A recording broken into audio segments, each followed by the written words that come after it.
Mieczyslaw Weinberg, okay, he was born in 1919 in Warsaw and he died in 1996 in Moscow, and he had a rather remarkable life's journey.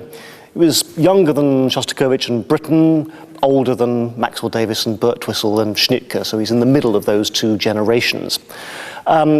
He was trained as a pianist, but he also played in his father's theatre band, so he was used to improvising and so on. He would perhaps have become a virtuoso pianist had it not been for the war and the Nazi invasion of Poland. He was going to go to America, but when that was impossible, he had to escape.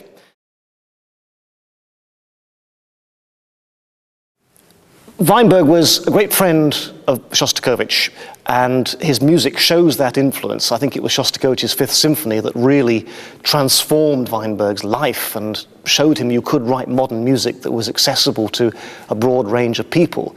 So that is a very important background, as is the Jewish folk music background, particularly the klezmer ensembles, the dance music that he'd been used to from his father's theatre, where he grew up and first made music.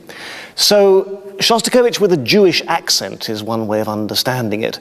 Of course, there are many other composers that influenced him, Bartók, Mahler, but his individual style comes largely from that confluence of Shostakovich and Jewish folk music.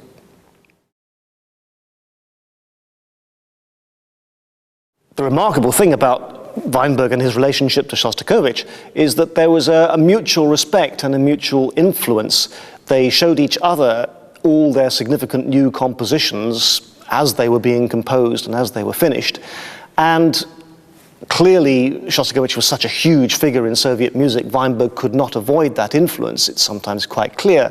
But when you think, that sounds exactly like Shostakovich, half the time it's because he's pinched it from Shostakovich, half the time it's because Shostakovich pinched it from him. So particularly the Jewish accent, that becomes a very important thing for Shostakovich, and really Weinberg is the one that we owe that to. So the opera is a strange mixture of styles. It starts off with a kind of atonal jazz, a sort of slightly off-color jazz, which I think represents this family in the 1910s who've fallen on bad times. And it's got this mixture of comedy, but something also disturbing under the surface. And that actually is a large part of the style of the music. Otherwise, it's lyrical in the sort of Shostakovichian way that typifies a lot of Weinberg's mature music.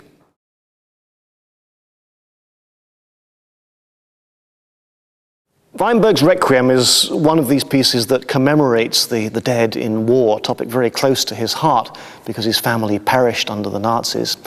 And what he does, I think he probably was inspired to do by the example of Britten in his War Requiem, where Britten sets not only the Latin Requiem text, but also poems by Wilfred Owen.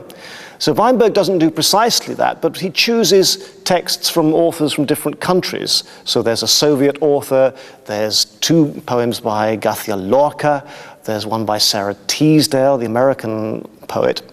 And I suppose this is to get the sort of international perspective, the idea that different nations suffered and different nations have a part in commemorating the war.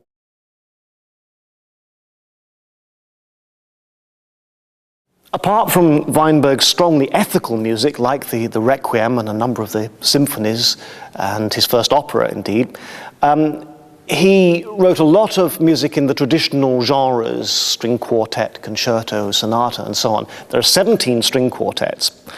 More or less in parallel with Shostakovich, they had a friendly competition as to who would get to number 10 first. Number 6, which the Quatuor Danel playing, is one of the biggest. The first 6 quartets are kind of finding his voice in the string quartet medium and then making it more and more symphonic.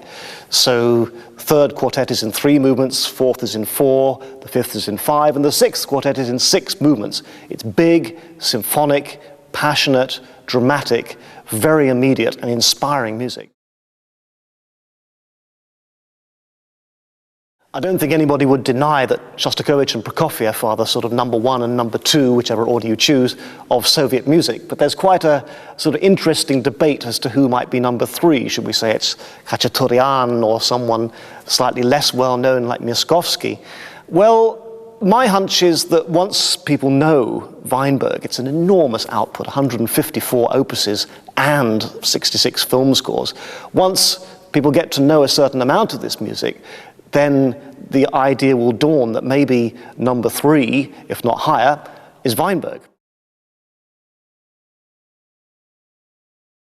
I'm in no doubt that Weinberg's time has come. It's tragic that it didn't come in his lifetime. He died in 1996. He'd been ill for about the last 10 years of his life. What we've got is the chance to be in at the beginning of something really historic.